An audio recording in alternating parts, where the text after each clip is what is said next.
कहानी 600 साल पहले एक आधी रात में आए सपने से शुरू हुई, जहां बने हैं ऐसे पिलर और मूर्तियां जिसे आज की एआई और 3D टेक्नोलॉजी से भी बनाना असंभव लगता है। नमस्कार दोस्तों, वेलकम टू सीखो ऑफिशियल शो भारत के मंदिर। मैं हूं केशव कोठारी और आज के एपिसोड में हम चलेंगे राजस्थान के रणकपुर में स्थित चतुर्मुख मंदिर के दर्शन करने। यह मंदिर जैन धर्म के पहले तीर्थंकर ऋषभदेव जी को समर्पित है, जिन्हें आदिनाथ भगवान भी कहा जाता है। धरणा शाह, जो राजस्थान के शासक राणा कुंभा के महामंत्री थे, उन्हें एक रात एक दिव्य विमान का सपना आया। इसे ईश्वरीय संकेत मानकर उन्होंने एक भव्य मंदिर बनाने की इच्छा जताई और राणा कुंभा के सानिध्य में निर्माण शुरू किया।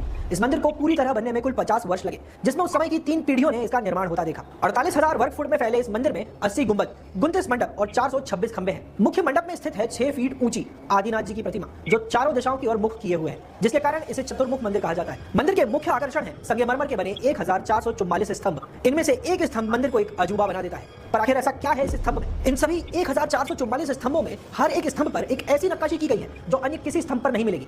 यानी हर स्तंभ पर एक नई, अनदेखी और अद्वितीय कला बनी हुई है। कहते हैं कि आचार्य हरिभद्र सुरीश्वर जी महाराज ने अपने ग्रंथ में 1444 अलग अलग श्लोक लिखे थे और मंदिर के यह स्तंभ उन्हीं श्लोकों की विविधता को दर्शाते हैं। पर अचंभित करने वाली बात यह है कि स्तंभों की गिनती कर पाना किसी भी मनुष्य के लिए असंभव लगता है। इन्हीं स्तंभों के बीचों बीच बना है एक ऐसा खास स्तंभ जो तिरछा है।